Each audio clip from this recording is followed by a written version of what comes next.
Bueno, eskerrik asko.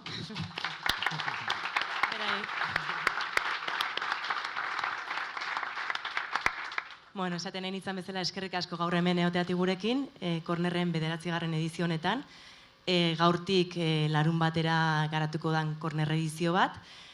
Programan aurkituko ezue bertan dauden aktibidadeak, programatu ditugun aktibidadeak.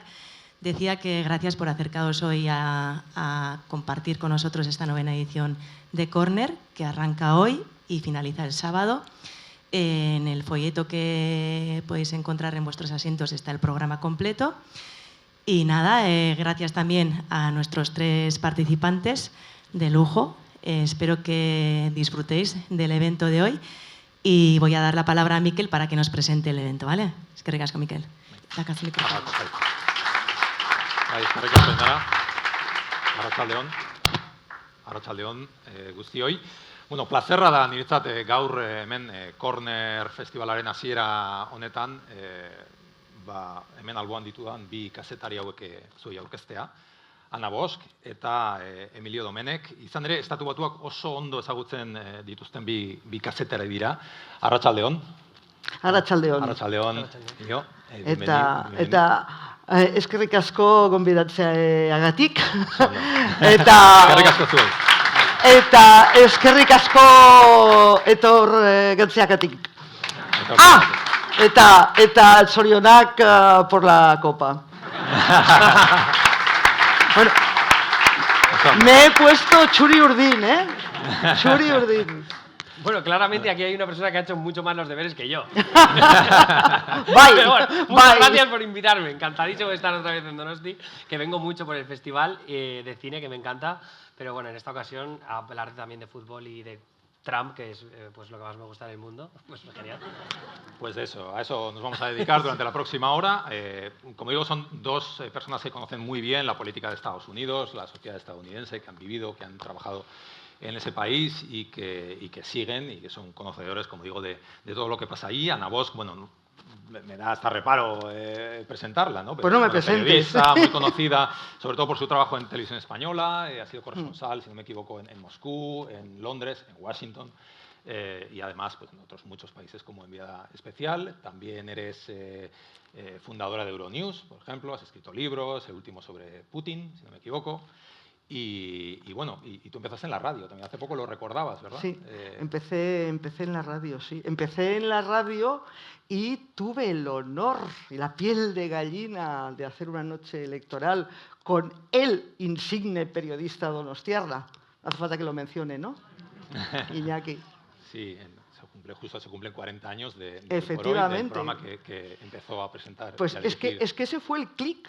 Que dije yo, anda, pero si en el 86, en el septiembre del 86, yo entré en Radio Barcelona, o sea, en la SER, y yo no recordaba que justo yo entré y empezaba Hoy por Hoy. Con Iñaki Gabilondo. Emilio Domenech, más conocido como Nanísimo en las redes sociales, bueno, es periodista, youtuber, especializado en política estadounidense. Has seguido, yo recuerdo que yo empecé a seguirte cuando yo era corresponsal en Estados Unidos durante las elecciones de 2016, que tú vivías entonces en Boston. Todavía no estaba estudiando en Boston, sí. Y bueno, estaba cubriendo las elecciones para un canal de YouTube que prácticamente me acababa de montar. Y entonces, como estábamos haciendo cobertura con la televisión de la universidad, nos enviaron a un equipo pequeñito a Nueva York a cubrir la noche electoral. Y yo recuerdo que el equipo guay, el equipo que tenía las mejores notas, cubría a Hillary Clinton porque se suponía que iba a ganar. ¡Surprise! Yo estaba en la sede de Hillary bueno, Clinton. yo también. Tú estabas en la de Clinton. Estaba con Clinton, sí, pues sí. yo estuve Todavía estás en shock, ¿no? Bueno, sí. Es anécdota divertida también de esa noche que lo hizo en el Jarvis Center de Nueva York, que era todo acristalado, porque querían hacer el techo de cristal como que lo rompía el techo de cristal definitivo. Spoiler, no. Pero yo estuve en la fiesta de Trump esa noche, que nos colamos porque por suerte la persona que repartía las acreditaciones de prensa acababa de terminar su grado universitario en Boston University, que era mi universidad, y le dijo a mi compañera, tomad esas acreditaciones, no digáis nada. Pues fuisteis unos privilegiados porque prácticamente muy pocos periodistas pudieron entrar en el Sheraton. Sí. Era el Sheraton, ¿no? No, era en el Hilton Midtown. El Hilton bueno, Manhattan. Para los que no conocéis mucho Estados Unidos, si hay alguien aquí que no conozca mucho Estados Unidos, Boston Nueva York, Washington. Esto está absolutamente sesgado. Total. Sesgado porque somos Sí. unos progres. O sea, estamos contaminados Bueno, por pero tres, yo creo que los tres tres- ambientes, tres ciudades absolutamente progresistas. Aquí Trump tendría problemas con nosotros, ya nos habría echado. Pero yo creo que Probablemente. los tres nos hemos recorrido Estados Unidos, Sí. también ¿no? la América profunda, Sí, sí. de la que vamos a hablar también hoy, porque bueno, los partidos del Mundial se van a disputar también en esa América profunda, en ciudades como Dallas, Atlanta. Hablaremos ahora de todo esto, pero antes de nada yo quería preguntaros, no sé si tenéis un pronóstico para el Mundial. Yo no. Una final. Yo no, si os yo no, atrevéis. que luego dijo y metió la pata. Yo no. No te mojas. No. Emilio. Hombre, me gustaría, esto lo digo en serio, va a sonar un poco mal, pero lo digo en serio, me gustaría que no ganara Estados Unidos. Porque creo, a ver, lo sabemos aquí en España y lo saben en Francia, que está aquí al lado, una victoria del Mundial lleva, aunque solo sea momentáneamente, desencadenar un furor patriótico / nacionalista. Y creo que es lo último que le conviene a Estados Unidos en este momento, y porque ya que esta sesión se llama el Mundial de Trump, si Estados Unidos gana, el uso que eso se va a hacer... de eso se va a hacer en la Casa Blanca es que ha ganado Trump, poco menos que es una victoria de Trump, ¿no? Entonces yo me gustaría que no ganara Estados Unidos. ¿A quién le entregará la copa? ¿Trump?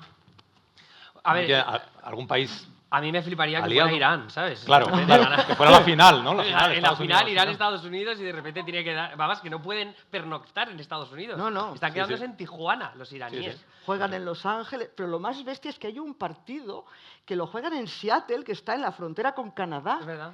y tienen que ir a Que dormir a volver a Tijuana. Sí, porque la Casa Blanca no les deja pernoctar en Estados Unidos y Claudia Sheinbaum, la presidenta mexicana, les ha ofrecido tener la sede También te en digo, la otra Tijuana. opción era dormir en Arizona, que tampoco es que sea lo más divertido del planeta. ¿eh? Perdona, no te metas con Arizona, Bueno. que yo, el sur de Arizona, todo lo que es la zona de los cañones... Ah, bueno, sí, es muy de bonito. los cañones, Sí. perdona. Bonito es, divertido. Ah, eso es otra. Bueno, No. pero yo Bueno. que aquí quiero meter ya una cuña, ya que esto va de política, geopolítica, diplomacia del fútbol y todo esto, ya que mencionas a Claudia Sheinbaum, a la presidenta de México, que rápidamente les ha dicho, a Trump nos quiere, veniros a dormir al lado mexicano, veniros a Tijuana. Ha tenido otro gesto, o sea, 2 o 3 semanas después del conflicto diplomático con la presidenta de Madrid, Claudia Sheinbaum ha invitado al rey, con el que en la presidencia de México había tenido bastantes litigios a cuenta de si pedía perdón o no pedía perdón por la conquista y la colonización, y Gloria Sheinbaum rápidamente ha echado el balón por encima, un patapum para arriba, tal, y dice que venga el rey. O sea, yo no me discuto con la presidenta de Madrid, yo invito al rey. Es decirte que el fútbol, por el hecho de ser un deporte de masas, un deporte a escala mundial, se usa mucho también para la diplomacia y para Claro. gestos políticos. Y este Mundial va a ser especialmente sensible a la geopolítica, a la diplomacia. Habrá muchos movimientos, seguramente. Hablaremos después de todo esto, pero no te escapas. ¿Quién va a ganar el Mundial? ¿Has dicho que te gustaría que fuera Estados Unidos e Irán? Me hace medio gracia que ganen los ingleses. Mira que tampoco tengo yo una predilección excesiva, ¿Por qué? ¿no? Pero es verdad que siempre tienen como estas historias trágicas de que tienen equipazos y se quedan a las puertas o son decepciones mayúsculas. Y yo creo que no sé, por los jugadores que tienen, Kane, por ejemplo, que me parece un jugadorazo, un tío muy simpático, me hace como medio gracia que ganen ellos. Y me da un poco de pereza que lo vuelvan a hacer los franceses, ¿qué te voy a decir? Bueno, ¿aguantará Keir Starmer para la final? No. ¿Seguirá siendo primer ministro? Pobrecito, además, pobrecito que Bueno, no nos vamos a desviar, pobre ¿no? Keir Starmer, que se ha quedado ahí de subcampeón de la Champions, pobrecito, sí. con el Arsenal. Con el Arsenal. Su Arsenal. Ni una victoria se puede anotar el pobre Starmer, ¿eh? Pobre. Y pues Sí. tiene el tic-tac, Tiene más que tic-tac. disgustos últimamente. Bueno, vamos a hablar un poco del fútbol, del soccer, del fútbol europeo en Estados Unidos, porque es, el Mundial de Fútbol es el evento televisado más visto del mundo, por delante de los Juegos Olímpicos, por delante del Tour de Francia, por supuesto, muy por delante de la Super Bowl, aunque los estadounidenses lo vendan como el gran evento televisivo, el Mundial de Fútbol lo supera con creces. Y el fútbol se está convirtiendo en un deporte, o sea, se ha convertido ya en el tercer deporte más visto, más seguido en Estados Unidos, por delante del béisbol. Ha desplazado al béisbol a la cuarta posición. El primero, por supuesto, sigue siendo el fútbol americano, una cuota de 36%. Después viene el baloncesto, la NBA, y el tercero es ya el fútbol europeo, el soccer, ¿no? ¿Qué factores hay detrás de este cambio en Estados Unidos? Porque está cambiando, ¿no? Yo tengo que decir, desde mi experiencia, sí, que cuéntalo. yo le voy a contar... Cuéntalo, tienes que contarlo. No voy a tener otra oportunidad de contar esto. Yo entrené un equipo de fútbol en Nueva York. El equipo de mi hijo, en el colegio, porque no había entrenadores, ¿no? Todos ahí pensando, el equipo del Bilbao B allí en... El Roosevelt Island Dynamo se llamaba. Oh, bueno, sí, sí. Nice. Y yo recuerdo que hubo un momento en el que el fútbol americano se quitó prácticamente de la educación de los colegios, porque hubo un momento en que hubo muchos... contusiones. Sí, bueno, sí, era como... Se da muchos golpes en la cabeza, es un deporte muy violento y lo quitaron de los colegios y es cuando entró el fútbol europeo. Sí, eso fue hace unos 15 años aproximadamente y ha sido, bueno, tú decías, el fútbol en Estados Unidos hasta hace muy poco era fundamentalmente un deporte de niñas, o sea, tú decías soccer, o sea, niñas, si decías, llevo my children a jugar al soccer, dice, pues sus children son niñas, porque si juegan al soccer es que son niñas, de africanos y de hispanos, con lo cual, pues era evidentemente con ese perfil, ¿no? Africanos, latinoamericanos y niñas, pues era un deporte menor y tal, y ha habido todos los intentos, ¿no? Que si fichara a Beckham, que si fichara no sé quién para que lo relanzaran, para que arrancara, y no arrancaba, y no arrancaba. Y ahora al final sí arranca, y en parte es por eso, porque han empezado a incorporar el fútbol europeo en las escuelas. Y luego yo creo que ha habido también algo, y eso el perfil de espectador, porque tienen unos estudios, en esto los americanos son muy buenos, ¿no? Como allí, como decimos los catalanes, la pela es la pela. Entonces les interesa mucho saber exactamente quién ve qué espectáculo para poner la publicidad ahí, saber dónde tienen que poner los huevos. No es el CIS. ¿Eh? No es el CIS. Bueno, no. Son un poco mejor que el CIS y ahí no vamos a entrar. Entonces, lo que eso dice es que, que está habiendo un cambio sobre todo generacional. Y que algo así como el 70% de quienes siguen, entonces han hecho estudios de audiencia de la Premier League, de la Liga Española, de la Liga de México. Han hecho análisis demográficos de quién sigue las transmisiones de la Premier League, quién sigue las transmisiones de la Liga, que por cierto, después de la Premier va México y la Liga. Y han visto que además de los sospechosos habituales, bueno, pues que serían expats británicos que viven en Estados Unidos, los millones de mexicanos o hijos de mexicanos que viven en Estados Unidos, los latinoamericanos respecto a la Liga Española, han visto que luego hay muchos blancos anglo jóvenes y que algo así como el 70% de los espectadores están por debajo de los 40 años.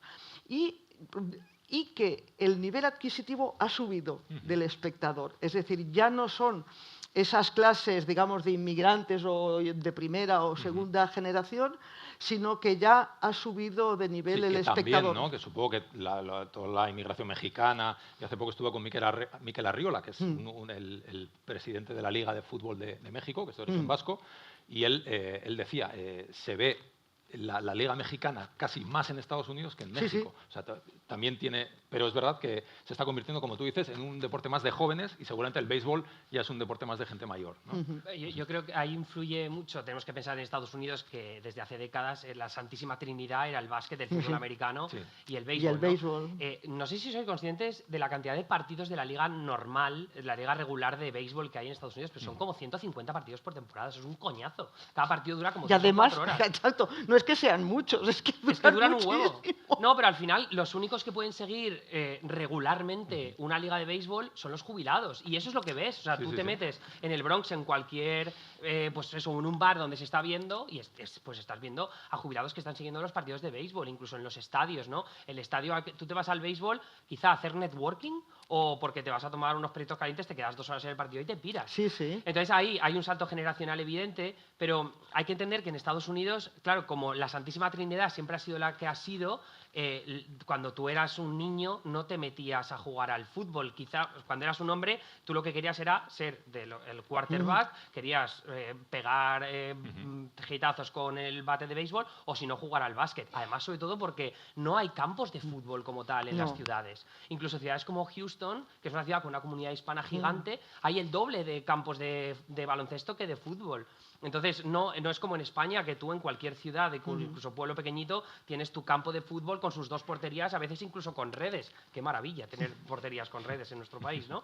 Entonces, claro, eso ha hecho siempre muy difícil el acceso al fútbol, simplemente porque los niños no querían jugar. De hecho, la razón por la que las mujeres han capitalizado el acceso al fútbol fue porque Richard Nixon firmó el título 9 para que hubiera un acceso igualitario a nivel de género en el deporte. Entonces se empezaron a redistribuir recursos, y como el fútbol, soccer como tal, era barato de escalar, dijeron, vale, pues vamos a redistribuir recursos, los chicos van a seguir con el básquet, con el fútbol americano, con el béisbol, pero a las chicas vamos a darles el fútbol. Entonces ahí se empezaron a habilitar becas, y eso, por ejemplo, en Estados Unidos es muy interesante, que las becas universitarias son vitales para el ascenso de los atletas. Entonces, si tú quieres meterte, yo quiero ser, por ejemplo, jugador de fútbol americano, me dan una beca del carajo para estudiar en Harvard, y claro, y como yo soy muy buen jugador de fútbol americano, de repente puedo estudiar AD en Harvard. Y eso, claro, me da unas posibilidades económicas más adelante en mi futuro muy bestia. Entonces yo acepto eso. Por tanto, es una trayectoria profesional que te puedes montar gracias al deporte.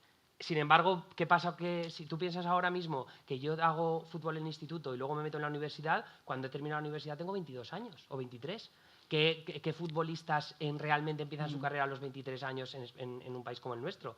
Ninguno. Todos empiezan con 17, 18 años incluso. Entonces ahí siempre ha habido un salto a nivel de género que ha hecho muy difícil que el fútbol destaque en Estados Unidos. Y luego hay otra cosa respecto al por qué sube el soccer, por qué sube el fútbol europeo. Claro, yo antes decía que hasta hace 15, 20 años era de africanos y latinoamericanos. Claro, esos africanos y latinoamericanos van teniendo hijos, con lo cual las segundas generaciones ya han jugado de niños. Los chicos, me refiero, no las chicas, los chicos también, hijos de africanos o de latinoamericanos, han jugado al fútbol, han mamado la afición al soccer en su casa. Y entonces, bueno, a día de hoy son adultos que ya tienen un nivel de vida superior al de sus padres y quieren ver esos partidos. Es decir, también hay un fenómeno de cambio generacional, porque recordemos, los hispanos, la comunidad hispana es ya la segunda minoría de los Estados Unidos. O sea, hay más habitantes en Estados Unidos de origen hispano que afroamericanos. Es decir, la minoría por excelencia de los últimos 200 años en Estados Unidos, la gran minoría ya no es la gran minoría, es la segunda minoría. Y los blancos anglo cada vez son un porcentaje menor de la población, siguen siendo más del 50%, pero se va estrangulando. Es decir, todos esos cambios, que además en los Estados Unidos son muy rápidos, los que hemos vivido ahí lo sabemos. O sea, es un laboratorio demográfico los Estados Unidos. Va cambiando todo y te mueves y van experimentando con eso, y todo eso es un poco como pasa en España con los mercados, que hay mercados ahora que de repente tú ves productos que hace 20 años no veías, y son productos que consumen los latinoamericanos, por ejemplo, ¿no? Hay un tipo de verduras, un tipo de frutas... Los productos Goya. Exacto, que antes no los veías, y bueno, pues porque ahora hay demanda en España de esos productos. Vale, bueno, tú decías que hay un factor demográfico, como dices ahora, también hay un factor de poder adquisitivo, empresarial, se ha invertido en el fútbol en Estados Unidos. Vamos a hablar del precio de las entradas. El propio Trump ha dicho que Sí, son esta carísimas, semana. ¿no? ¿Quién puede ir a ver el Mundial en Estados Unidos? ¿Quién se puede permitir? Es justo lo que iba a recoger de lo que estabas diciendo tú, porque es la doble ironía de este Mundial, ¿no? Que al final tienes una población hispana, especialmente, que sigue el fútbol, pero que no tiene acceso. Y no hablamos solo del precio de las entradas, es que estructuralmente ya es muy difícil acceder al fútbol. El fútbol, la razón por la que muchos chicos, incluso chicas, no, o sea, tú tienes que estar forrado para tener una hija que juega al fútbol a lo largo del instituto, por ejemplo, porque allí el fútbol es pay to play. No es como el fútbol americano, donde empiezan a coger a los jóvenes que juegan muy bien, los empiezan a meter en los equipos del instituto, incluso les rocían con regalos, ¿no? Incluso cuando llegan a la universidad. En el caso de si tú quieres inscribir a tu chaval en un equipo de fútbol, no sé cómo funcionaba con el equipo que tú tenías, pero normalmente tenías que pagar. Era escolar, ¿no? Pero hay muchas veces en las que tienes que pagar, y te hablo de desembolsos de entre 1.000, incluso 10.000 pavos al año, para tener a tu hijo jugando en un equipo de fútbol. Entonces eso, para toda la población de clase media, clase baja, latina o hispana, súper complicado, ¿no? Entonces ahora tienes un mundial de fútbol que es, hablando de esta globalización del fútbol, que yo creo que también ahí influye bastante, cómo Internet ha globalizado la conversación, y eso hace que mucha gente blanca, jóvenes, hombres, consuman fútbol porque tienden a ver que hay una conversación que pueden tener a otras partes del mundo, es una conversación global, pero es que ahora mismo las entradas estamos hablando de 1.000 pavos para ir a ver un partido de fútbol en Los Ángeles o en Nueva York. $1.000. $1.000. Una entrada que son 1.000 euros. 1.000 euros. Insostenible. Sí. Y aparte que, por ejemplo, se estaba hablando de cómo, o sea, dices, el estadio en Nueva York, el estadio no está en Nueva York, el estadio está en Nueva Jersey. Tienes que cogerte transporte público, que por lo visto estaban disparadísimos los precios por ejemplo, los trenes. Se había hablado de algunos partidos que valía 100 euros, o sea, $100. Entonces, eso lo que hace es que pase como la Super Bowl, ¿no? Que ¿quién veía a Bad Bunny en el estadio de la Super Bowl? Pues la clase blanca privilegiada. Pero yo creo que te habla muy bien, es el resumen perfecto de que Estados Unidos se ha convertido en un país completamente desigual a nivel de raza, a nivel de economía. Es una oligarquía a grandes rasgos, vamos. ¿Y cómo son los espacios donde se van a jugar los partidos, ¿no? Porque va a haber ambiente de Pues futbolero. Está por ver, ¿no? Porque a ver si con el precio de las entradas lo han convertido como el concierto de Año Nuevo de Viena, Claro. ¿no? Que están ahí solo diplomáticos y 4 ricachones de Viena, y los melómanos están en su casa viéndolo por la tele. Bueno, los hoteleros han advertido ya de que no se espera mucha gente, ¿eh? Lo que pasa es que ahora, escuchando a Emilio, pensaba, pues mira, casi mejor que no puedan comprar la entrada, no puedan ir físicamente los latinoamericanos, porque teniendo en cuenta a lo que te arriesgas, teniendo rasgos de latinoamericano, hablando un inglés con acento, y ya no digamos si hablas castellano, si hablas español, porque pasas a ser directamente sospechoso de ser un ilegal, aunque hayas nacido allí, tengas todos tus papeles en regla, ya por si acaso te detienen, no vaya a ser que seas ilegal. O sea, casi mejor que no vayan, y se ahorran un susto y un disgusto, ¿no? Recordemos que Bad Bunny no quiso hacer conciertos en Estados Unidos continentales, Por eso. sí que en Puerto Rico hizo su residencia, pero no quiso hacerlo por miedo a que ICE hiciera intervenciones y redadas cerca de los estadios. Es que, y enlazo con esto, es que hay que tener en cuenta que uno de los miedos que engendró cuando empezó el año pasado, sobre todo a partir del verano del año pasado, hace un año, con esas razzias a lo bestia de la isla, la policía esta que muchos lo llaman el ejército de Trump, un ejército que él se ha montado a medida y que ha matado a 2 ciudadanos estadounidenses blancos y anglos, era que que los estadios del Mundial iban a ser una ratonera, y que lo mismo que han ido a determinadas fábricas donde saben que tienen a mucho personal de origen hispano, las cárnicas, las procesadoras de cárnicas, ¿no? Por ejemplo, o a determinadas cadenas de supermercados, o a determinadas cadenas de restaurantes, porque saben que tienen a muchos empleados que son hispanos, dice, pues a ver si van a ir ahí. Y la cosa llegó al extremo, ahora parece que se ha calmado un poco, pero Donald Trump empezó el año amenazando con llamar a su amigo Gianni Infantino y decirle que le quitara la sede del Mundial, que les quitara la sede a las ciudades que se le ponían chulo con que no querían seguir las normas estas duras y algunas alegales, sino ilegales, de persecución de posibles inmigrantes ilegales. Entonces, ¿a quién amenazaba? A Boston, a Los Ángeles, a Seattle, es decir, a las ciudades, a Nueva York, a las ciudades que son de mayoría demócrata, que son las llamadas progresistas. Ciudades santuario de la inmigración, ¿no? Entonces le decían, no, pero usted no le puede quitar, usted no tiene competencia para quitarle la sede a una ciudad. Decía, llamo a mi amigo Gianni Infantino, que esa es otra. Ahora hablamos de él también, sí. Ahora después vamos a hablar más de la fractura social y cómo esto va a afectar también al Mundial y de todos estos temas. Pero a mí me gustaría un poco ampliar el foco y mirar a los aspectos más geopolíticos del Mundial, porque creo que hay mucha miga y hay mucho de lo que hablar, ¿no? Vamos a empezar por Donald Trump, ¿no? Donald Trump y el deporte, porque yo no sé hasta qué punto creéis que Trump está utilizando o va a utilizar el Mundial de alguna forma para tener una publicidad positiva, una cobertura positiva de su país y de su gobierno. Si está utilizando o no Trump, porque lo hemos visto últimamente, ha tenido mucha actividad deportiva, digamos, recibiendo a Messi y a su equipo en la Casa Blanca, organizando un ring de lucha libre de la UFC en la Casa Blanca, apareciendo en actos de la NBA, teniendo mucha presencia con el deporte. No sé si creéis que Trump está haciendo sports washing. Que de alguna forma está blanqueando. Se está blanqueando a sí mismo. Exacto, a través del deporte. Pero eso no es nada especulativo. Están los casos que tú acabas de mencionar. El año pasado, cuando Infantino, su amigo, es que no puedo con él.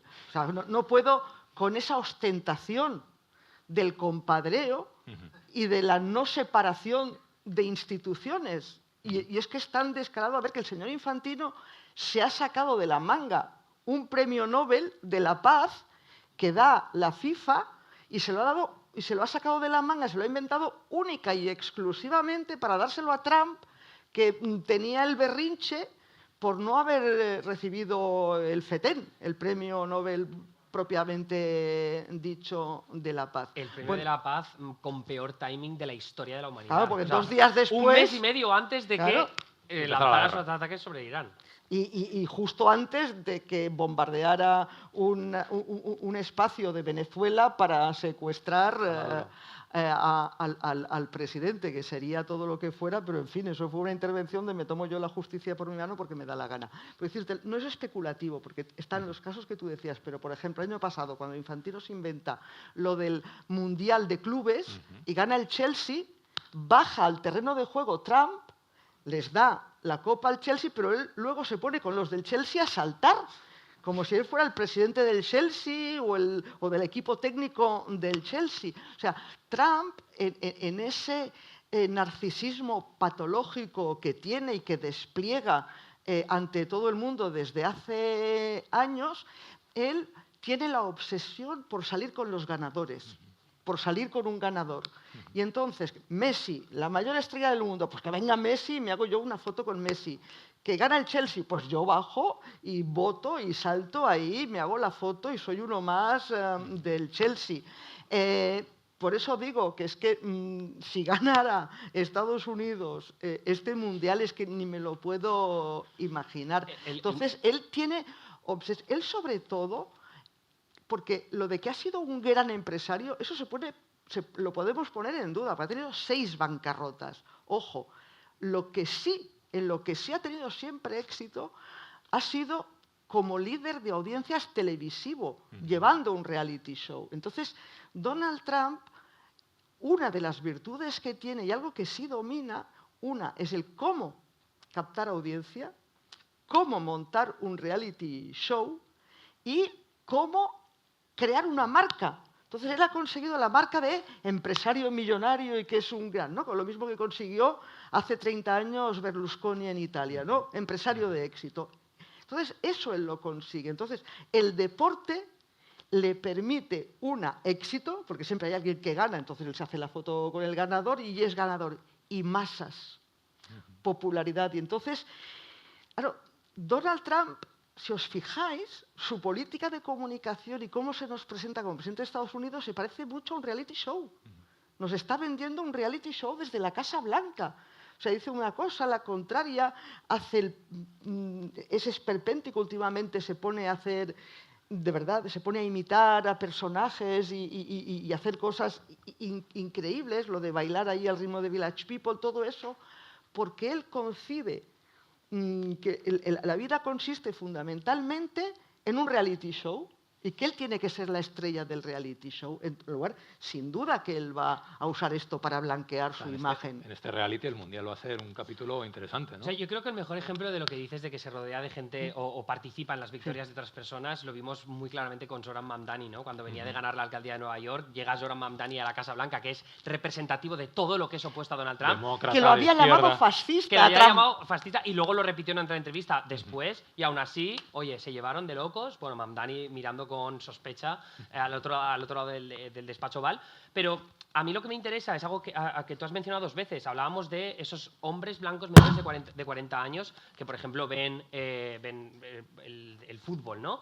Pero es que luego, cuando piensas en cómo el deporte se ha juntado con Donald Trump y esa competición, esa pelea de UFC, ¿no? De las artes marciales mixtas. Esto es como una mezcla de artes marciales, ¿no? Sí, exacto. Sí. Esto lo lidera Dana White. Dana White es uno de los principales aliados de Donald Trump. Sí. Y hay una cosa que dijo Nate Cohn, que es el analista de datos electorales del New York Times hace unos años, que él analizaba cuáles eran esos clústeres de votantes que podían estar en el centro, que no estaba muy claro por quién se iban a decantar. Y que sobre todo eran no solo blancos, sino hombres de minorías, afroamericanos o latinos, que podían irse de un lado o de otro. Te estoy hablando de las elecciones de 2018 o incluso 2020, que fueron las que perdió Donald Trump.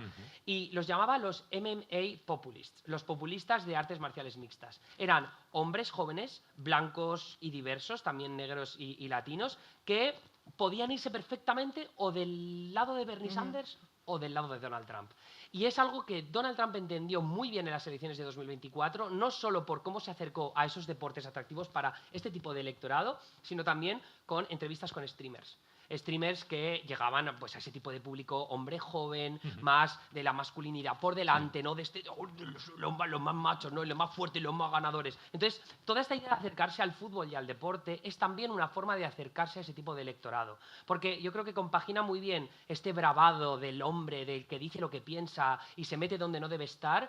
Creo que compagina, es un poco esta idea del hombre que consigue lo que quiere, con mucha cara, ¿no? Que es algo muy del hombre estadounidense que va por todas y lo consigue. El hombre ¿cómo es? El lobo de Wall Street, es un poco esa idea. Y yo creo que el deporte al final le vincula muy bien con ese público. Sí, al parecer cuentan que su aproximación al soccer, que evidentemente él no sabe nada de soccer ni le interesa... Por eso le sorprende los 1.000 pounds por etapa, dice que voy a pagar yo por ese deporte. Exacto, lo más mínimo, al parecer, quien le convenció tanto de que le interesaba meterse en el mundo del soccer y instrumentalizar lo que es un mundial de fútbol, como el dar esas entrevistas a esos streamers como Joe Rogan y todos esos, y podcast que los siguen muchos hombres, y hombres jóvenes, muy machos y muy hombres, pues su hijo pequeño, Baron, que por lo visto Baron forma parte de esa juventud que sí le interesa el soccer. Y por lo visto cuentan que fue el hijo pequeño el que lo mismo que le dijo, dale entrevistas a estos, que hay muchos hombres que escuchan a estos, los siguen y los siguen ideológicamente, el que le dijo, esto del soccer, poca broma, porque esto tiene mucho impacto. Aquí lo menospreciamos, pero esto tiene mucho impacto global, ¿no? Que es lo que tú decías. Yo recuerdo cuando Lionel Messi estuvo en la Casa Blanca, públicamente Trump le dijo, te voy a presentar a mi hijo Barron, que por eso, y un día vamos a quedar en Mar-a-Lago y ahora Messi está en Miami y un día te lo voy a presentar y tenemos que... Sí, yo creo que va por ahí. Gianni Infantino, antes lo has mencionado, ¿no? ¿Qué papel juega Infantino, el presidente de la FIFA, en la geopolítica, en la política internacional? Pues esa es la pregunta.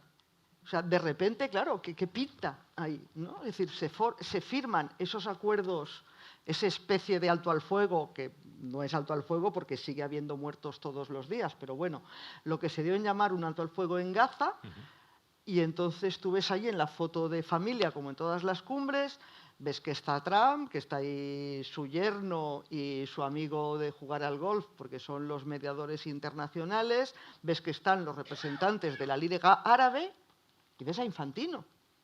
¿Qué pinta Infantino? La Junta, se llamaba la Junta de la Paz. No, esto era pre-Junta de la Paz. Pre-Junta de la Paz. Esto era donde había que pagar para ser esto era pre-Junta de la Paz. O sea, los acuerdos de Gaza, entonces firman ahí un alto el fuego, y dices, vale, yo sé por qué está este, y que pinte ahí el presidente de la FIFA. Bueno, la explicación oficial es porque el fútbol, ya lo sabéis, el fútbol hermana, y vamos a construir campos de fútbol en Gaza, y vamos a regalarles pelotas de fútbol y no sé Como qué. hacía el vídeo mítico de Mr. Bean, el meme, así.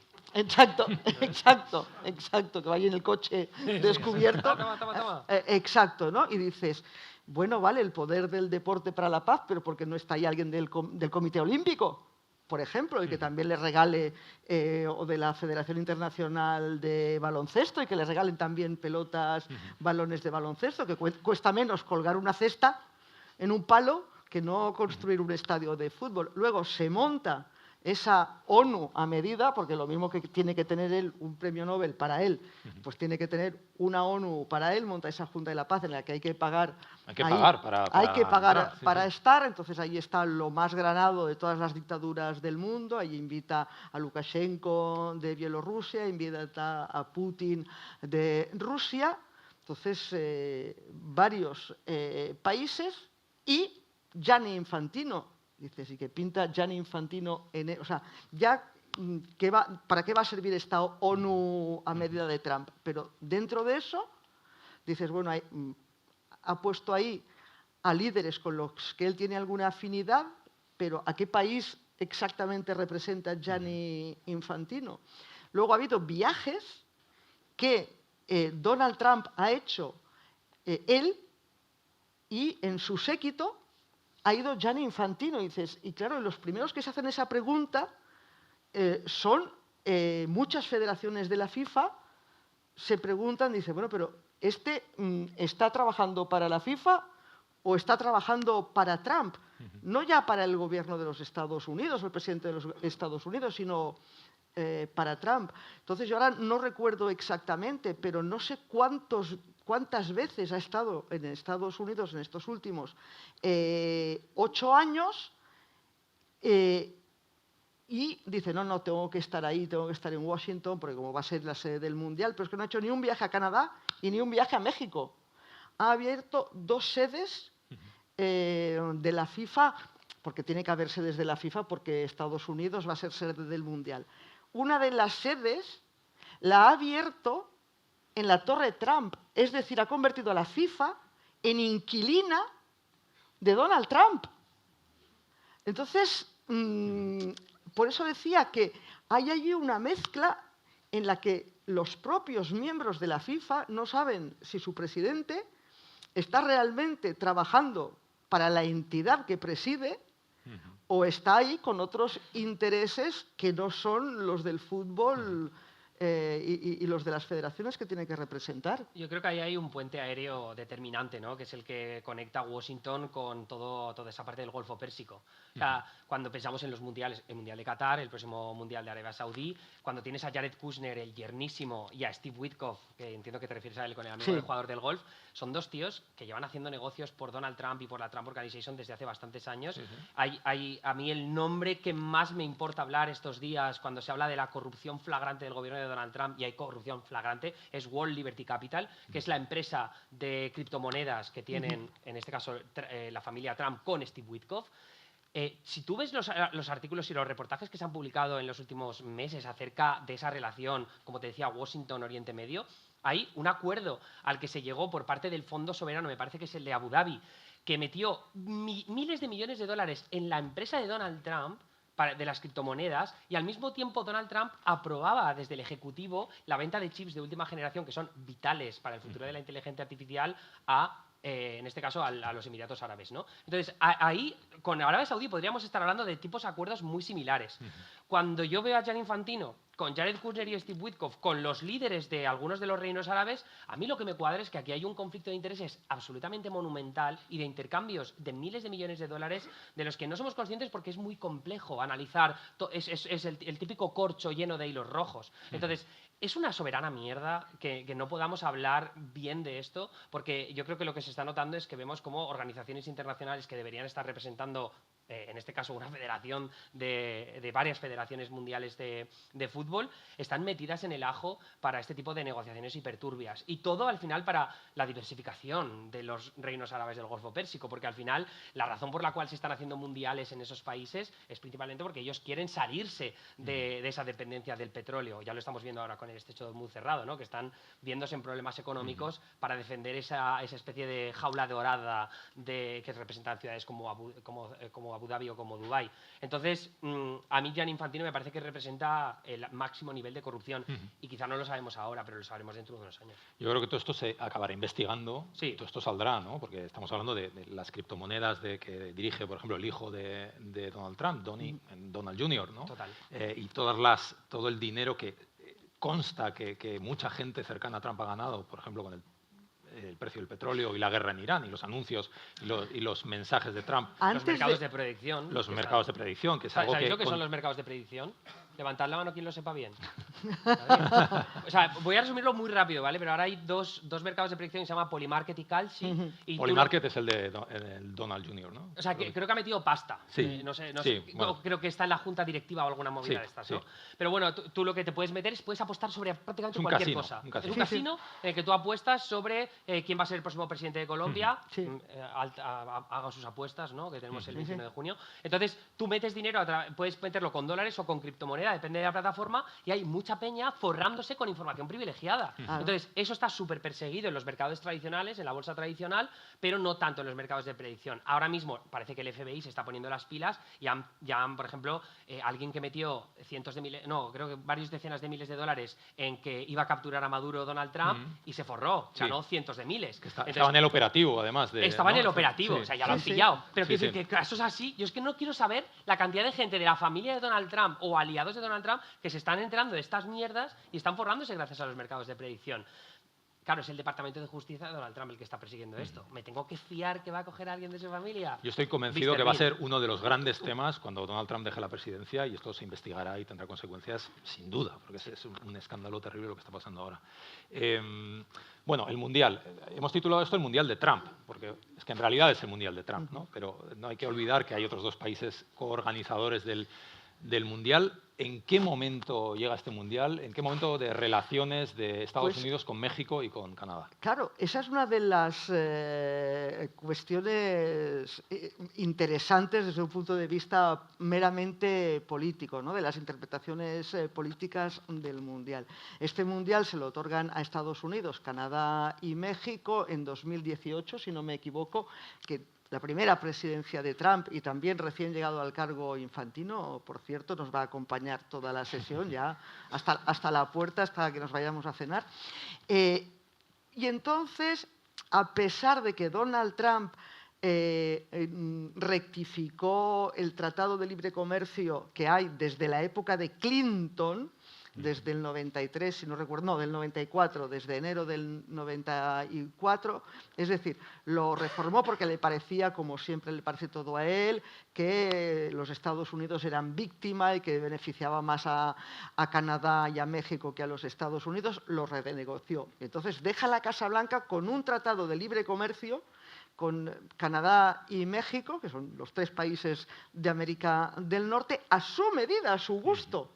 Vuelve 4 años después y, bueno, también no le gusta, quiere salirse directamente, ahora ya no lo quiere reformar, quiere salirse, pero es que no solo eso, sino que lleva desde la campaña electoral del 2024, lleva 2 años Donald Trump, pretendiendo no ya anexionarse Groenlandia, también pretende anexionarse Canadá, convertirlo, él dice, en el estado 51 de los Estados Unidos y además insultando a su primer ministro, porque el jefe, iba a decir la jefa de Estado todavía, el jefe de Estado es el rey británico, al primer ministro al que lo llama gobernador, porque ya trata a Canadá como si fuera un Estado de la Unión, no un país independiente. Entonces, primero a Justin Trudeau y ahora a Mark Carney lo llama el gobernador de Canadá, no el primer ministro. Es decir, la situación en Canadá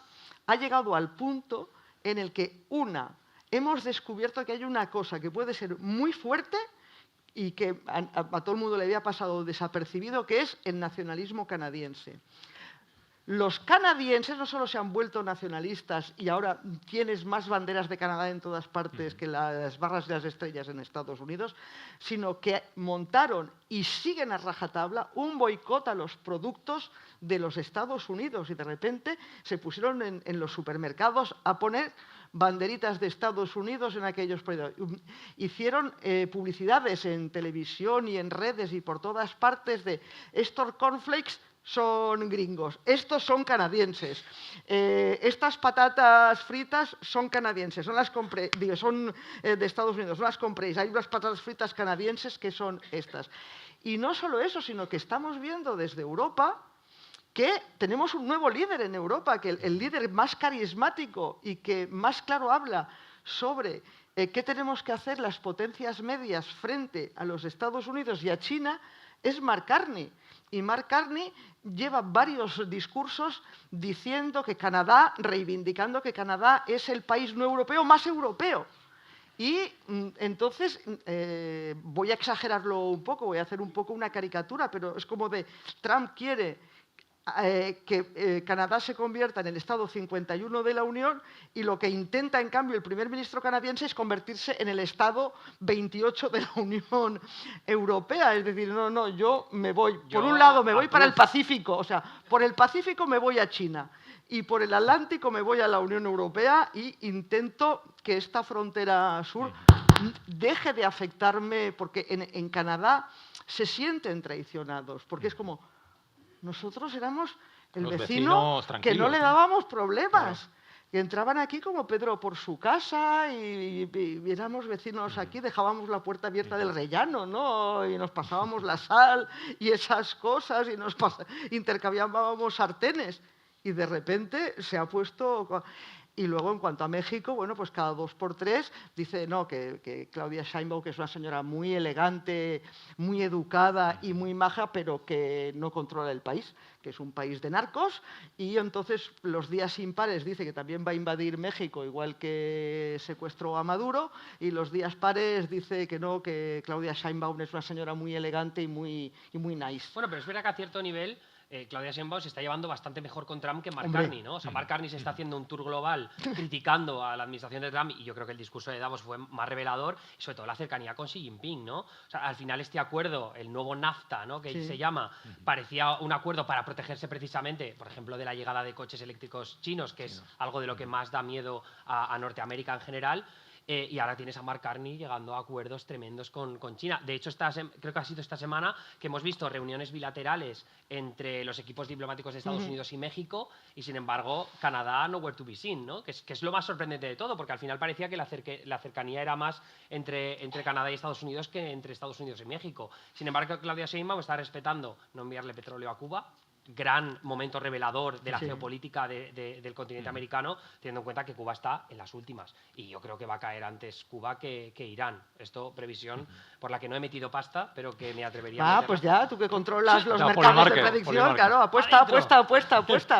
Pero es curioso ver qué va a pasar en las próximas semanas, porque, si no me equivoco, creo que es el 1 de julio que se tiene que renovar el tratado que se firmó en la primera administración de Trump. Entonces va a ser en pleno mundial, vamos a ver, que además un mundial llevado por 3 países distintos, cómo esos 3 países tienen que renegociar ese acuerdo de libre comercio absolutamente vital para sus intereses económicos. Pero yo creo, y esto se escapa un poco del mundial, pero yo creo que la distinta reacción de México y el gobierno de Mark Carney, yo creo que, insisto, que en los canadienses hay un sentimiento de ¿pero cómo me ha podido hacer esto? ¿Cómo me pueden hacer esto? Mientras que los mexicanos siempre han sabido aquello, ¿no? Tan lejos de Dios y tan cerca de los Estados Unidos, siempre han sabido que ahí tenían a un policía y a la migra y todo eso. Los canadienses, en cambio, era como... pues los hermanos de aquí al lado, ¿no? O sea, los coleguillas. O sea, yo creo que Mark Carney sabe que puede aprovecharlo mucho mejor políticamente, ¿no? O sea, cuando tú ves el perfil demográfico de los que odian a Donald Trump, suele ser blancos con estudios universitarios y un poder adquisitivo más alto. Entonces, en Canadá, Mark Carney dice, bueno, yo tengo la posibilidad perfecta de conseguir elevar mi popularidad hasta la estratosfera diciendo que Trump es gilipollas. Pero no solo eso, es que Mark Carney podemos decir que le debe ser primer ministro a Donald Donald Trump, Trump, porque justo antes... Y Justin Trudeau le debe estar con Katy Perry a Donald Trump. Exacto, sí, lo podemos meter en el mismo paquete, porque claro, hasta que llegó Donald Trump y empezó con esa ofensiva insultante contra Canadá, el candidato conservador, que además con políticas, con un programa parecido a las políticas de Donald Trump, encabezaba todas las encuestas, que Justin Trudeau tuvo que dimitir, tuvo que dejarlo y convocar elecciones porque estaba quemadísimo y el Partido Laborista estaba quemadísimo y lo daban por perdido. Y entonces, claro, llega Donald Trump, empieza a insultar a los canadienses, a decir que los va a anexionar y no sé qué, a los canadienses sacan de debajo tierra, sacan del desván la bandera ahí con la hoja de arce y empiezan ahí. Bueno, lo de los partidos hubo, claro, la gran rivalidad deportiva entre Estados Unidos y Canadá es el hockey sobre hielo. Estados Unidos del norte, porque México, en Nuevo México no juegan al hockey sobre hielo, pero de esos es una gran rivalidad. Y entonces, bueno, los propios canadienses, la televisión canadiense y todos los medios canadienses, yo es que los seguí porque me parecía alucinante, haciendo reportajes de que nunca habían visto esos estadios, esos polideportivos, cantando todos el himno canadiense, todos con ahí, ex primeros ministros que iban al partido con la camiseta ahí de Canadá. El himno estadounidense. Y pitando el himno estadounidense, que decía, con lo educados que somos las canadienses, nunca hemos pitado, con lo educados que somos en Canadá, el buen rollito que llevamos siempre, nunca hemos pitado, y ahí pitando y tal. Entonces, fue esa acción, esa reacción a la ofensiva de Donald Trump y ese nacionalismo súbito y ese orgullo, que de repente Mark Carney, que era nuevo en política, estaba, ojo, no es ha sido gobernador del Banco de Canadá y gobernador del Banco de Inglaterra, el único no británico de la historia que ha presidido. Y en el caso de Gran Bretaña, en el caso de Canadá, le tocó la crisis de las hipotecas, la del 2008, y en el caso de ser gobernador del Banco de Inglaterra, le tocó la crisis del Brexit, o sea, que es alguien bregado, no en política, pero bregado. Y entonces es que le debe, con lo cual sí, efectivamente, cuanto más plante cara a Trump, más le sube la popularidad. Yo lo único que iba a añadir era que el cálculo electoral me parece que también es por parte de Claudia Sheinbaum, ¿no? Porque si ves lo que está pasando en Latinoamérica, la victoria de Javier Milei, vamos a ver qué pasa en Colombia, porque el candidato ultraderechista ha conseguido un porcentaje de votos muy superior a lo que se esperaba. Entonces yo creo que ahí ha habido quizá un error de cálculo por parte de Gustavo Petro de enfrentarse de forma tan agresiva a Donald Trump. No sé si eso ha creado oportunidades para esa extrema derecha populista en países de Latinoamérica, y Claudia Sheinbaum se lo ve venir, ¿no? Para su partido Morena, para seguir ganando elecciones, de decir, oye, no nos beneficia en absoluto enfrentarnos, porque de repente aparece una figura populista, y hay varias preparadas en la derecha mexicana como para luego arrebatarles la presidencia. Se me ocurre ahora, ¿una final México-Canadá? Podría ser. Habrá, supongo que en Canadá la final no lo acabo de ver, pero México podría llegar a la final, ¿no? Supongo que en la final coincidirán Carney, Sheinbaum y Trump en el palco, ¿no? Estarán los tres. Habrá que ver, dará una final México-Canadá. Mira, ya tengo, yo voy a apostar por eso. Voy a perder, pero y lo bien que me lo voy por México, y lo bien que me lo voy a pasar. Hemos conseguido que Ana apueste por México. Por México, supongo. O por Canadá. No jugar mucho, pero yo creo que Canadá tiene un equipo absolutamente lamentable. Pero bueno, vamos, me equivoco, que de no ser sede no jugarían, así de claro. Bueno, ¿sabéis dónde está la audiencia del Mundial? Sobre todo, ¿dónde hemos dicho que es el evento deportivo más visto en el mundo? La audiencia está en Asia. China e India creo que suman más de 600 millones de espectadores. Es donde más se ve, ¿no? Después está Brasil. Brasil es impresionante, hay 176 millones de porque no hay ni uno que no lo vea. Pero lo ven todos. Ni uno que no lo vea. Y luego, por ejemplo, Francia y España tienen 24 millones de espectadores cada uno, que es por cierto, prácticamente la misma cifra que Estados Unidos, un país que tiene más de 300 millones de habitantes, ¿no? Claro, porque es que tú decías que ha hecho el sorpaso al béisbol, pero sigue estando muy lejos del fútbol americano, y del baloncesto, porque el baloncesto no es solo la NBA. El baloncesto universitario y la liga universitaria es una locura como se sigue. Te voy a decir el share, concretamente porque lo tengo. Pues dilo. El 36% es el fútbol americano, ¿ves? El 17% es el baloncesto, y ya el 10% es el soccer, el fútbol europeo, y después viene el béisbol con el 9%. Y cosa que ahí habrá muchísimo deporte universitario, porque la NBA se emite en cerrado, es decir, tienes que pagar. Sin embargo, el básquet es el básquet sí que en general.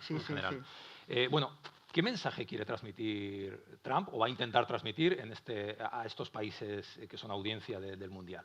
Hablamos de Asia, de Europa, de Brasil, de Latinoamérica, el mundo árabe también sigue mucho el Mundial. Pues yo creo que fundamentalmente que se olviden de los desastres que crea y transmitir una imagen de éxito, que es lo único que le interesa. Masas y éxito, que nos olvidemos de la guerra en Irán, que nos olvidemos de la corrupción y de cómo se está enriqueciendo con la presidencia. Según Forbes, el primer año, él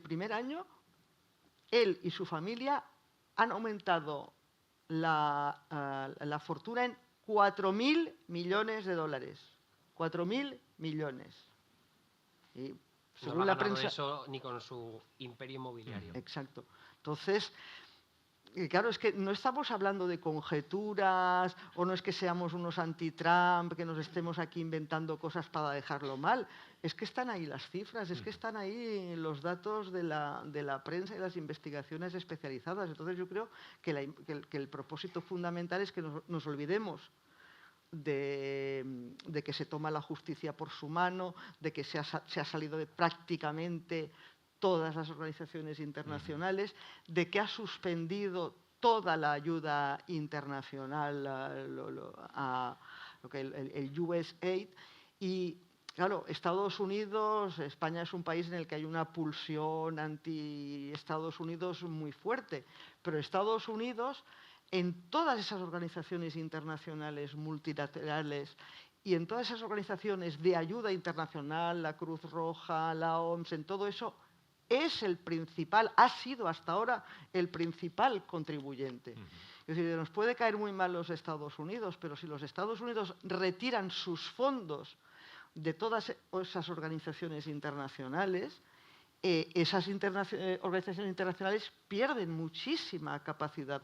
Y ahora, por ejemplo, cuando fue el 1 de diciembre, el Día Mundial del SIDA, se hicieron cálculos, no recuerdo las cifras, pero se hicieron cálculos de las vidas que puede haber costado el que los Estados Unidos hayan retirado, o sea, un año sin la contribución de los Estados Unidos en ayuda humanitaria, en la Organización Mundial de la Salud de la que se ha salido. Entonces es que todos esos países, porque es que esos países asiáticos, la mayoría eran receptores de ayuda de los Estados Unidos. Entonces es pan y circo, ¿no?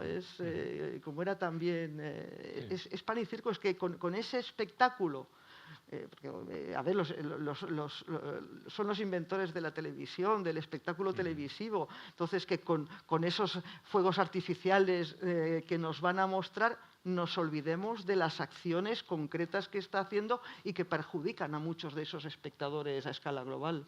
A mí me parece muy curioso la cobertura que se haga desde Asia, porque tenemos que pensar que Asia es el continente que más está sufriendo la subida de los precios de los hidrocarburos por culpa de la guerra en Irán, ¿no? Estamos viendo como países, creo que ha sido Indonesia, que ha tenido que hacer cambios también en sus tipos de interés, que están teniendo consecuencias tremendas sobre la inflación de esos países y evidentemente por la gasolina que se paga todos los días, ¿no? Y eso es algo que se puede vincular de forma directa a la guerra que han empezado Estados Unidos y Irán, sin que nadie se lo pida. En Filipinas. Bueno, aparte también, todo lo que está gastando a nivel de recursos militares Estados Unidos es dinero que deja de invertir en el Indo-Pacífico, que es precisamente la zona del mundo donde ahora mismo China puede tener mayor influencia. Desde hace años lo llevamos viendo, la disputa soberana que hay con el mar de la China Meridional, con China creando islas artificiales para poder decir que hay territorio de pesca que es suyo, que hay terreno de exploración de minerales, de hidrocarburos que es suyo, y tienes a países como Filipinas o como Vietnam que durante muchos años se han protegido, Japón también, por supuesto, Taiwán, evidentemente, se han protegido gracias a Estados Unidos, y de repente Estados Unidos por un lado tiene este nacionalismo exacerbado y por otro lado tiene estos intereses en Oriente Medio que parece que nunca son capaces de salir de ahí, de esas guerras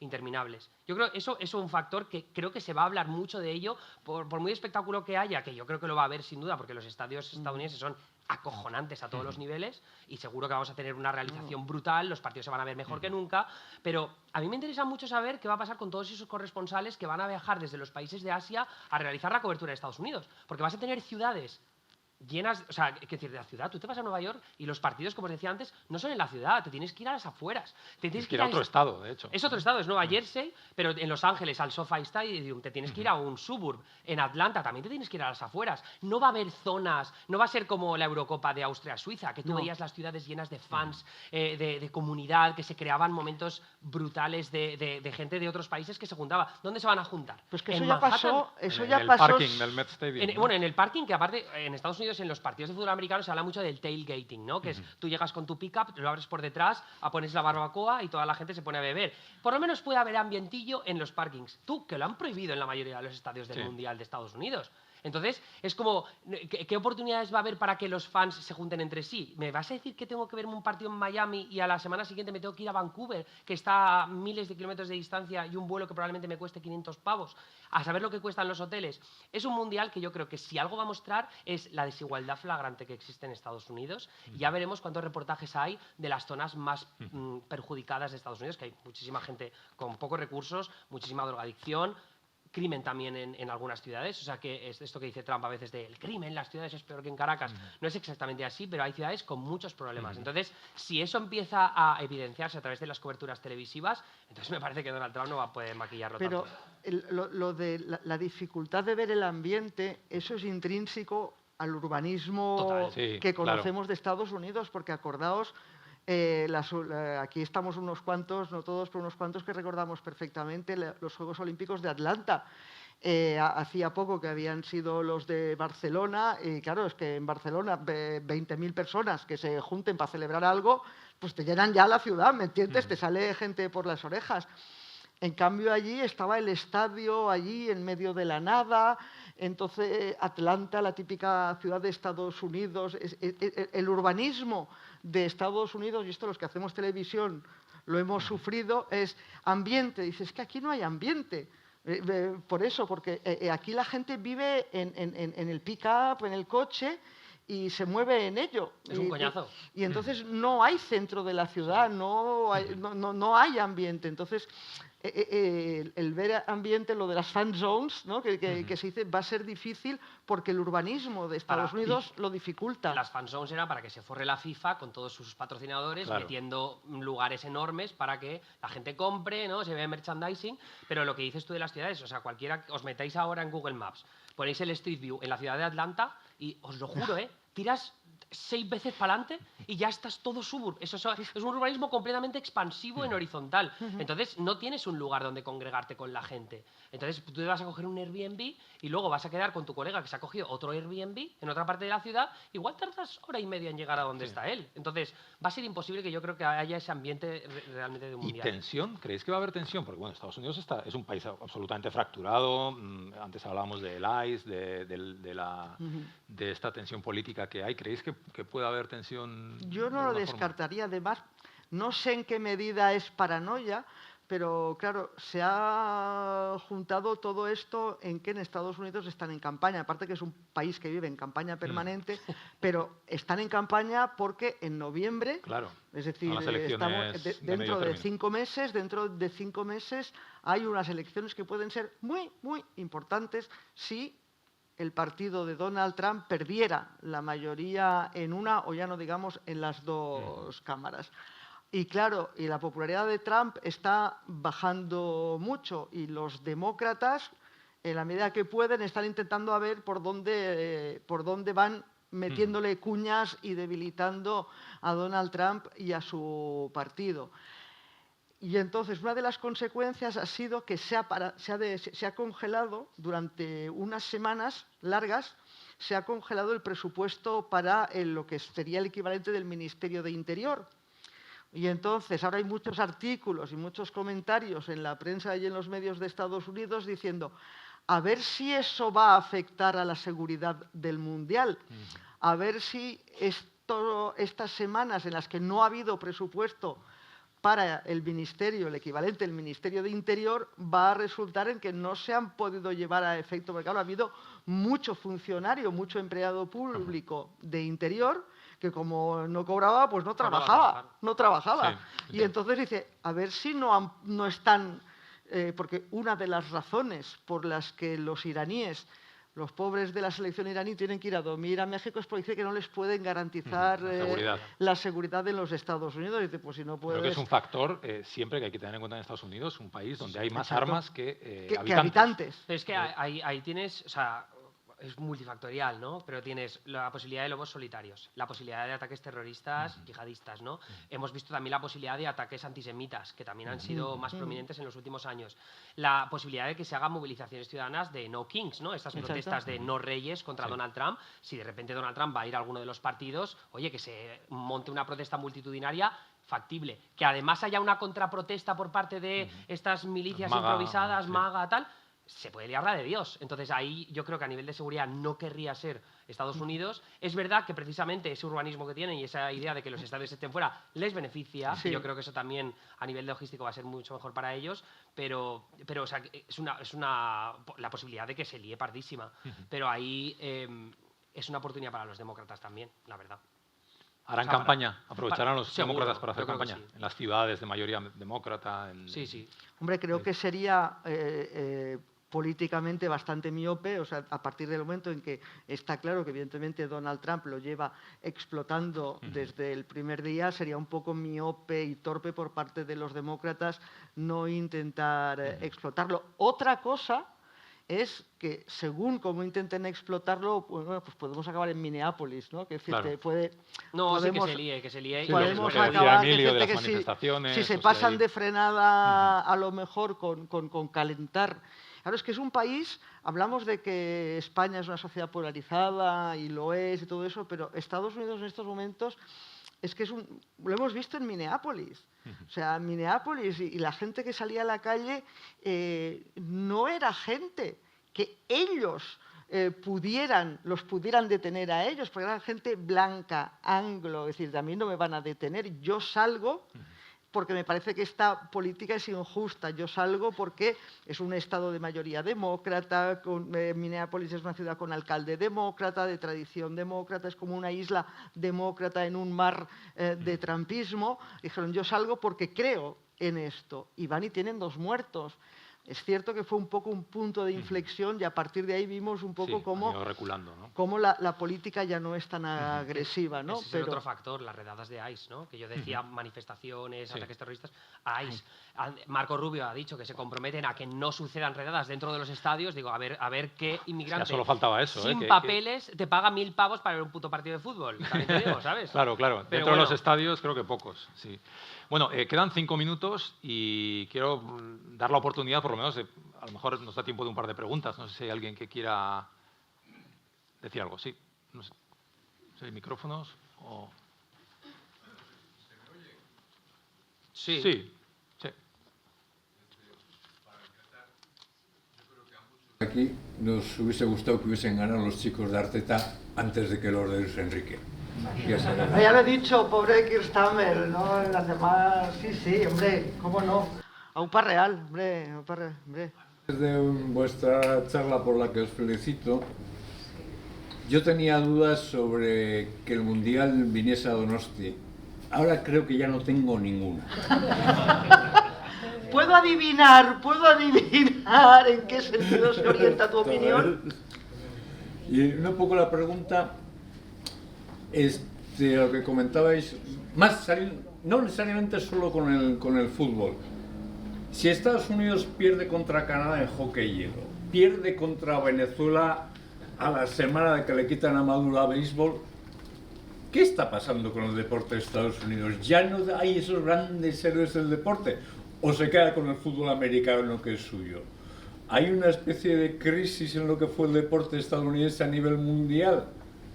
¿Se nota o les da absolutamente igual?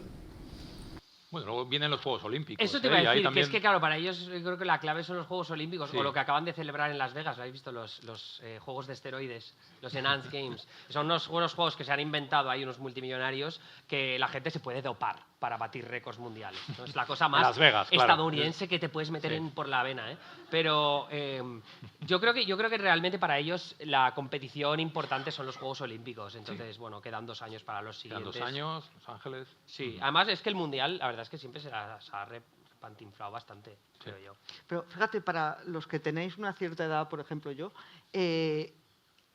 ¿os acordáis de los Juegos Olímpicos de Moscú en 1980? Que como habían invadido Afganistán, Estados Unidos los boicoteó. Y claro, si no participan atletas de Estados Unidos en unos Juegos Olímpicos, pues la cosa viene muy a menos como competición y como espectáculo. Y luego a los 4 años siguientes, después de Moscú, justo 4 años después, en el 84, eran los Juegos Olímpicos en Los Ángeles, y entonces la Unión Soviética y todos sus países satélites dijeron, pues ahora te la devolvemos y ahora nosotros no vamos a participar.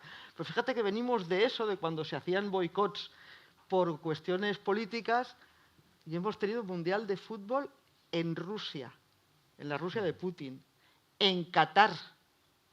Vamos a tener uno en Arabia Saudí. Y creo que fue, vosotros dos me vais a corregir que controláis mejor el fútbol, creo que fue un entrenador alemán que sugirió hace meses, oye, igual habría que boicotear lo de participar en el Mundial cuando después de la invasión de Irán, dice, igual habría que boicotear participar en el Mundial de Estados Unidos. Yo voy a plantear... Y ya la conversación no fue más allá de ese entrenador alemán. Voy a plantear una pregunta, porque es verdad que estuvimos a punto de tener un lío tremendo si llega a clasificarse Israel para el Mundial. De Eurovisión nos fuimos muy rápido, pero ¿vosotros creéis que Sánchez habría tenido cojones de salirse del Mundial si Israel se clasifica? Yo creo que no. Estamos hablando todo el rato del uso y el factor político y el mensaje político que conlleva un deporte de masas y un espectáculo de masas como es un Mundial de Fútbol o son unos Juegos Olímpicos. Hemos hablado de McCartney, de Trump y de cómo sopesan lo que es popular, lo que no es popular. Yo creo que en esa liga de mandatarios que están todo el rato con la balanza de lo popular y lo impopular, hay que poner a Pedro Sánchez clarísimamente. O sea, a ver, tú te pones a escribir un guión de una película, de una serie de televisión, de una obra de teatro, y es muy importante elegir el villano. O sea, las películas de James Bond, el villano es que es muy villano, es que es muy malo, ¿no? Y yo que sé, Batman, esas cosas. Y claro, Pedro Sánchez ha tenido clarísimo, me cojo de villano primero a Elon Musk y luego se ha cogido a Donald Trump en una población española que es mayoritariamente pro-Palestina en el conflicto, dice, pues me pongo de ese lado. Pero efectivamente, ahí habría tenido un conflicto porque entre La Roja, el boicot a Israel... No. Pero yo volviendo a tu pregunta, es verdad que estoy pensando ahora que, por ejemplo, los mundiales de baloncesto, Estados Unidos no manda a sus mejores jugadores, ¿no? Y en el fútbol yo creo que durante mucho tiempo también han jugado la carta de este es el fútbol trucho, ¿no? De alguna manera, o sea, como ese orgullo nacional. Son campeonas del mundo, ¿no? De las sí, mujeres. en fútbol... Pero claro, pero eso que decíamos al principio de toda esta sesión, las mujeres, las chicas. Sí, pero entonces yo creo que ahí, claro, para los juegos igual sí que llevan de repente a LeBron James, ¿no? Pero para el Mundial de baloncesto y tal, como que por eso te decía que yo creo que no le dan tanta importancia a ese tipo de competiciones. Muy bien, bueno, tenemos que terminar, son las 8:15. Os voy a recordar una cosa, ahora a continuación se va a inaugurar una exposición que habréis visto en la entrada, os podéis quedar porque además creo que habrá algo para beber y para picar, ¿vale? O sea que estáis todos y todas invitados. Mila Esker, Mila Esker.